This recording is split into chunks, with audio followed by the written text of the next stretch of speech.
What's going on with your gang? It's your boy Deuce, back at it again with another banger.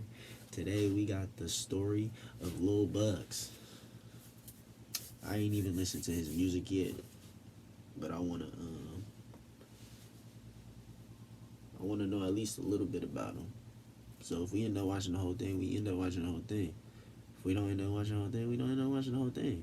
But why watch it and not watch the whole thing, right? Right? Yeah. But yeah, we got Wood, we got you, we got me, we got video. Come on, man. Come on, man. Let's get right up into it, though. Let's get right up into the video. All right. All right, y'all. Lil Bucks. This is gonna be a re-upload of the Lil Bucks John that I put out like last month, I think. It's gonna be my third time trying to upload it to YouTube. The first time it got age restricted because of one of the scenes in there, and now I had to take probably like 15 minutes worth of music out of this John. So if you've seen this before, you can watch it again. If not, this is for the people that's never seen this video before. With that being said, here go the story of Lil Bucks.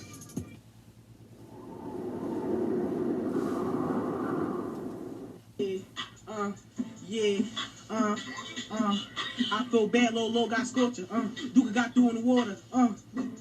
Chill. Hey, bro, I'm gonna write to the joint now because y'all drone on me. And another night, another shooting. It's almost becoming normal, unfortunately, in the city of Philadelphia. You also got to focus on two glaring problems.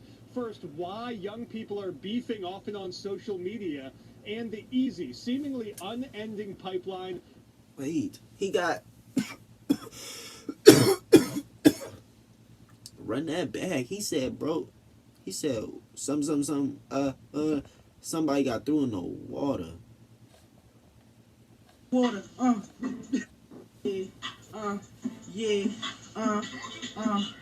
feel bad, Lil got scorcher. Duke got through in the water. Chill. Hey, bro, I'm gonna write to the joint now because y'all drone on me. And another night, another shooting. It's almost becoming normal, unfortunately, in the city of Philadelphia. You also got to focus on two glaring problems. First, why young people are beefing. Who was he talking to? He said, no, I gotta write to this joint now. Y'all drawing on me. Like, what? What? Often on Bro, social media, and he was live. Seemingly unending pipeline of firearms flowing into our city. Violence is currency. So you want to get your currency up, the social capital in the community. Everybody has guns. There's more than you think here. And only hours apart, yet another triple shooting.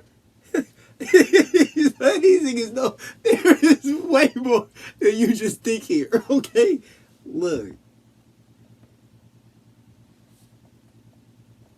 Flowing into our city. Violence is currency. So Watch. you want to get your currency up, the social capital in the community. Everybody has guns. There's more than you think here. Only hours apart, yet another triple shooting erupted. The scene 59th and Lansdowne, where two gunmen opened fire targeting a high school graduation party. Philly has always been a violent place to live. Younger people might not realize this, but Philly has been one of the most homicidal cities in the country for decades. It's just going from fist fights early on to knife fights in the 50s and the 60s. And then when guns came into play in the mid to late 70s, it's just gotten worse and worse until you end up with a situation like we have here in the city present day. It's the late 1960s. College students across the country are protesting the Vietnam War. Martin Luther King Jr. is assassinated. Astronaut Neil Armstrong becomes the first human to walk the moon. In Philadelphia, Frank Rizzo is police commissioner. And a 30-something woman attends a black nationalist conference that sets into motion one of the city's most impactful anti-violence organizations of the next few decades. The House of Umoja in West Philadelphia was created by Falaka Fatah after she and her husband David discovered one of their 6 sons was a gang member. What started as an effort to save their child's life inadvertently turned into a program that would change the lives of thousands of Philadelphia boys. I found out there were 2 gangs who would have considered it a trophy to kill my son, said Fatah, who was known as Queen Mother Falaka Fatah, after continental African tradition. So I was trying to save him, not save the world, she said. In 1969, we started to get large numbers of telephone calls asking us why it was that brothers were killing each other in the street. The media was making a great deal of noise about the situation with the gangs. And I imagine the reason they were calling the House of Emoji was because... Just like how they doing now. They use the social media. They have us in the comments starting stuff between people, which is just keeping it going. Like, that's some crazy, and it's still going on. Before they was using newspapers. That was their social media, newspapers. We were talking about a philosophy of brotherhood, and certainly people killing each other had nothing to do with brotherhood. Also, they were boxed in geographically.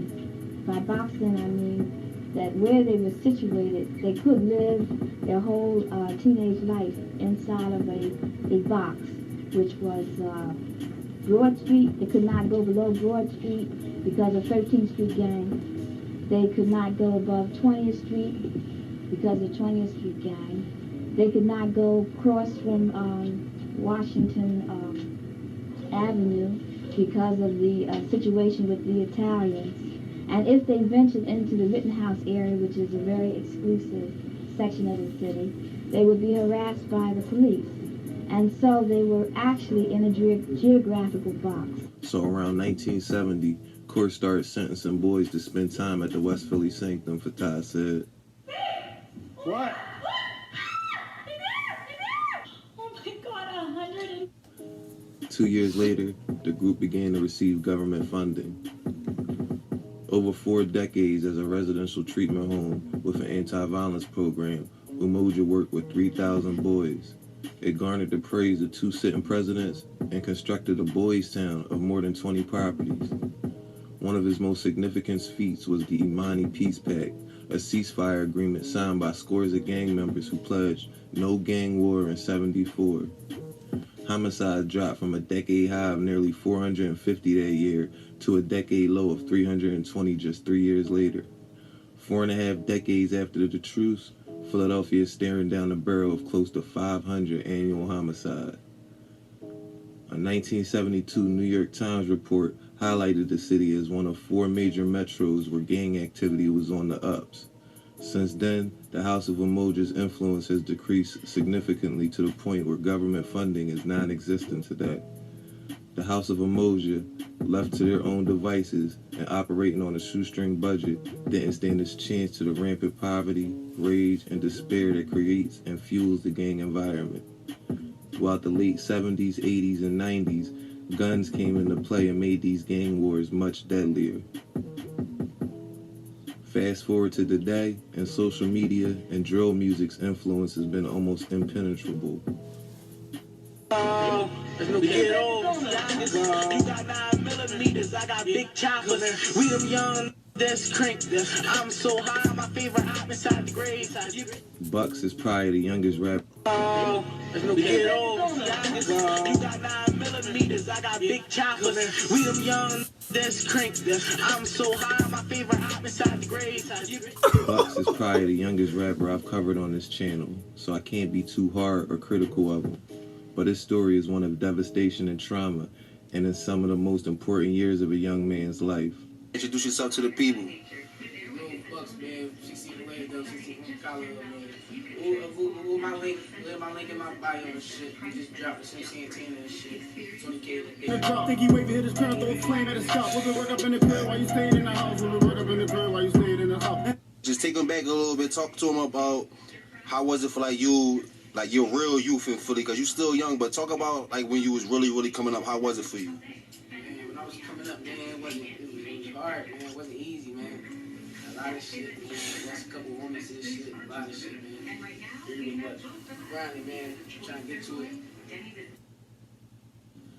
Going back to his childhood, Bucks played football for the Parkside Saints and moved to West Philly when he was 7. In some of the most cliche set of circumstances, his father was arrested when he was 11 and left him to look to other men in the neighborhood for guidance. 11-year-olds aren't the best at looking for role models most of the time, and he turned to the streets for guidance. Now, the streets can give you knowledge and street smarts, but if you're not careful, you can become fully entrenched and sucked into a life that may not be built for you. 60th and Lansdowne and 64th and Callow Hill are a pair of blocks in West Philly that have always had connections, and in 2019 you started to hear some members refer to it as O to the 4. They said that they want smoke when we said to they block where the was they at. This shit from the O to the 4. You can catch me on the 4 by the stool. You can catch me on the O with them shooters on go though. Catch from the 4, they dissing my block. Stop. Hey, mirror this shit from the O to the 4. Hey, Bucks, this from the 4 to the O. I don't know why all these keep dissing the 4. Dead, don't lack again. Mainly rappers Lil Bucks and One Mirror. They got big with the song We Spinning 2. That song actually got a remix from Sim Santana, who was on fire at the time, and it boosted Bucks and Mirror's profile. Old fool, but you know I'm really with that. No, with that shit, niggas stop acting like I won't put niggas. O to the 4 mainly beats with a set called 616, which is 61st and Jefferson and 64th and Lansdowne. It's almost impossible to trace the origins of this beef to the beginning, but one name you'll hear a lot is Bro Bro. My buddy's little just rappers, and I heard you got values and can't flip it. And bro died 3 years ago, so how you niggas fix it? Yeah, I walked in the 4 with a Draco. You don't want to be like bro, tell him lay low. For that she get away, and then she gotta go up. Bucks over the last few years have lost numerous friends to gun violence.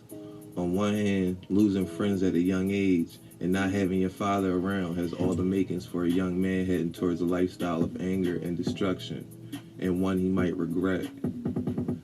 On the other, it can make you stronger in the sense that he can channel the loss and pain into something constructive, mainly his music. The new four-quarter calzone from Little Caesars is a 4-meat pizza with a different meat in each calzone crust.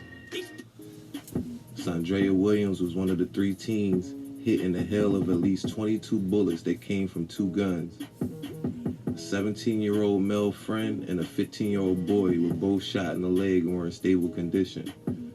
Sondrea, called Bro Bro by her friends, had left the neighborhood, presumably to get away from the drama, was back briefly to visit family and friends when 2 people emerged from the alley and began firing indiscriminately at the crowd of about 20 teens standing and talking with each other on the corner. Go.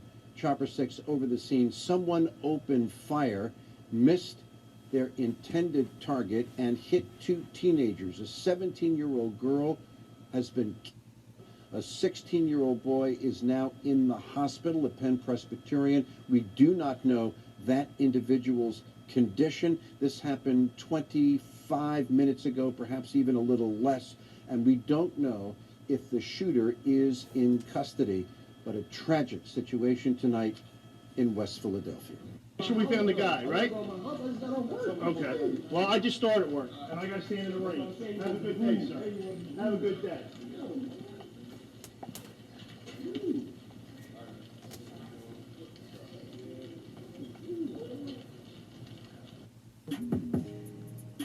Another one of Buck's friends he would lose what happened 2 years later when fellow rapper and friend D4M Sciano was shot and killed on the 1400 block of 61st Street. Being such a small neighborhood, Sciano ended up in enemy territory and was caught slipping. The references and disses to this fallen O to the 4/D4M member were numerous and heavy. Get back for Ski was almost immediate, as the very next day, a 616 member was shot and killed on 63rd and Nassau. According to police, 3 people were shot on the 6100 block of Nassau Road on Sunday, July 5th, 2020. At 8:20 p.m., Philadelphia police responded to the scene and located Angelo Walker suffering from a gun wound. Police placed him in their patrol vehicle and rushed him to Lincoln Hospital. Despite efforts by the hospital staff to save his life, Angelo died that night. Killed over the weekend was a 15-year-old. His name, Angelo Walker. He played football at Frankfurt High. Holiday weekend has not only left a family grieving, but an entire football team. His coach tells me he had a promising future that was cut short. Bill Seitzma tells us Angelo Walker was known as Ruski. At least that's what his teammates would call him at Frankfurt High School. Coach Bill says the 15-year-old running back and defensive back was known to joke around. As a coach, you want to keep your players safe. You work hard to keep your players safe. I do everything in my power to keep my players safe, and it still happens. Another name Bucks mentions a lot is one of his fallen members, Lil Buka, seen sitting here with Bucks for this interview. Buka had appeared in many of O to the 4's videos and even had aspirations to enter the rap game himself. But those dreams wouldn't come to fruition, because on December 27th, 2020, Sabir, Buka Mack, and Frank Tooley Smith, one of Buck's big bros, not his blood brother, were in a car when at about 6:40 p.m. police found the two inside a white Chrysler on South 51st Street near the King Sesson Recreation Center. Hey man, that shit sickening. I'm not even gonna lie, cause nigga, I'm not even at home. You feel me? So I can't even be around my guys and shit. You feel me? Like I'm not even at home. So they at home and shit, and it might sound like some sucker ass shit, but I be worried about my niggas, bro. No lie. Like these niggas, I got memories with these niggas. Like, and it's not a lot of them left. It's not.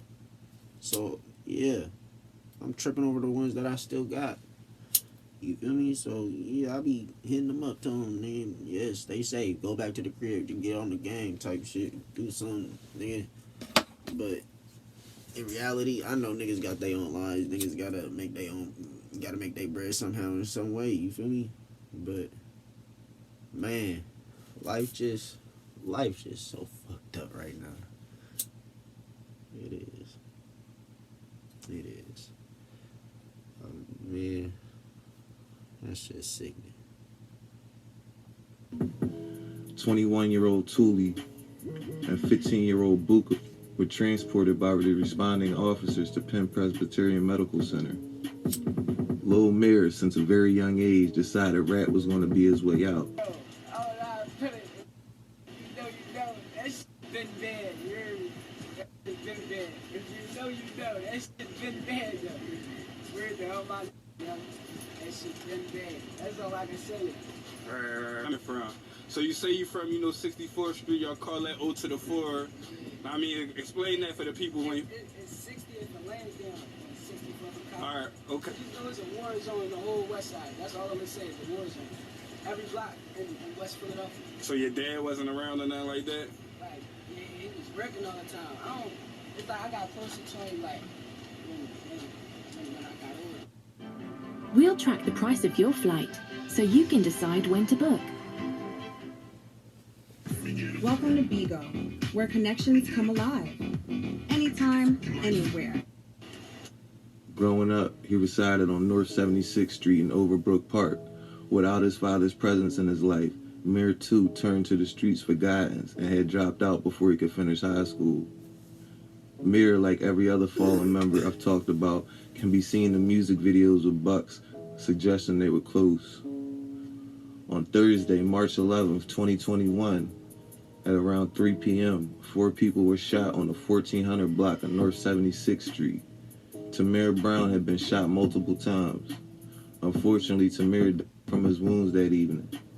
This incident was covered more in my I Mean Hurst video. I Mean was later arrested and charged in this case, but is innocent until proven guilty.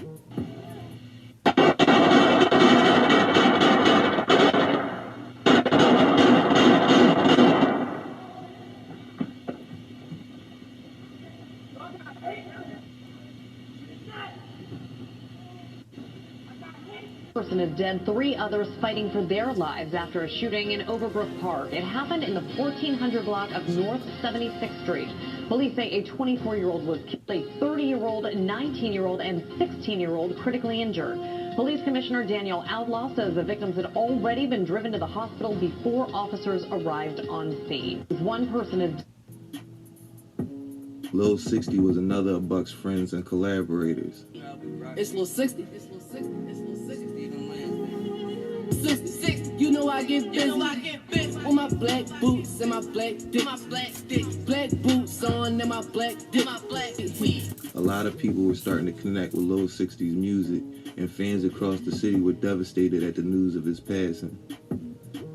Lil 60's, which was caught on video, perfectly displays the callous disregard for human life being expressed right now in this city.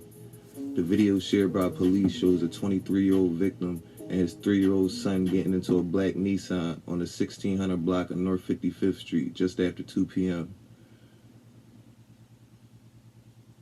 It happened around 2:20 p.m. on Saturday the 19th.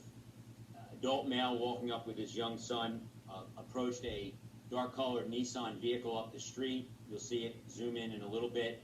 And as the juvenile male and the adult male were getting into the passenger side, that white SUV rolls down the street. It stops just past the black Nissan. 2 males are going to jump out of that white SUV on either side of the car and immediately begin to shoot. So Glock fresh out the box, I add the switches automatic. Y'all say Glocks fresh out the box, but y'all still play with Gen 3s. Man, lay low for who? Young and should've ducked. Get it, can't but switches all a op. Shot running, then he tripped. You ain't fast enough. Clocks, y'all been nose, hoping I catch one man on 6-4. The 4-4 dance on the block. No! Lil Bucks is a talented rapper. His energy and aggression shows a ton of potential. When you lose numerous friends and family to gun violence before your brain has a chance to properly develop emotionally, the outcomes can be predictable. If I could give Lil Bucks any advice, it would be to take that rap money and get as far away from the city as possible. I'm hoping he has people around him telling him the same thing. Move out to the sticks and come back to shoot your music in the hood, or bring your camp where you are and shoot the videos there. The public wouldn't know any difference. And your ops' opinions are the last ones that should matter. So when you hear that chatter of Bucks is never in the hood and he's scared to come back and all that, okay, who cares? Your health and wealth are intact, and that's all that matters at the end of the day. Yeah. When everyone around you on both sides of the war are losing their life and you've got innocent children getting shot, that should be all the warning you need that nothing but trouble lies ahead. I personally listen to all kinds of rap music, including drill rap. My playlist has artists of all shapes and sizes, but I'm conflicted because on one hand, seeing what's rapped about play out right in front of you on the news every night, I feel like I'm contributing to the problem in a sense by supporting these artists. On the other hand, I listen for the skill and talent that I know might get these brothers out the hood one day. Meek Mill tweeted, "I'll get all the main big artists in Philly a deal if they put them bodies behind them. Got some hot young boys in my city, but they all beefing." There was a lot of meaning behind that tweet, and I speculate he was talking to a few specific people. But that applies here to people like Bucks, because with his buzz and attention, I'm sure labels are paying attention.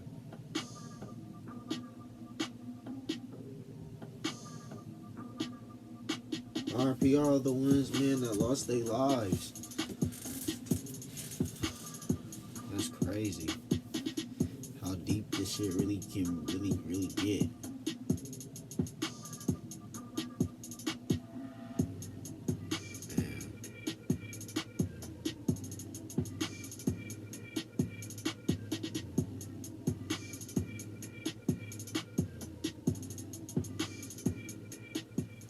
do not deal with our youth, then we will not have a future as a people. If you talk to them about a black boys' town, they don't seem to understand that we're talking about the same kind of boys' town that exists in Italy. They know very well about Father Flanagan's boys' town, but when you talk about building the first inner city boys' town for black youth, it doesn't seem to invoke the same kind of response. Hella sandwich. If you made it this far, like, comment, share, hit that sub button. Shoot, we gonna have some little bucks up on this channel for sure, especially since we got a little taste of who he really is, you feel me? And what's really up with him. So yeah, reaction's about to go crazy.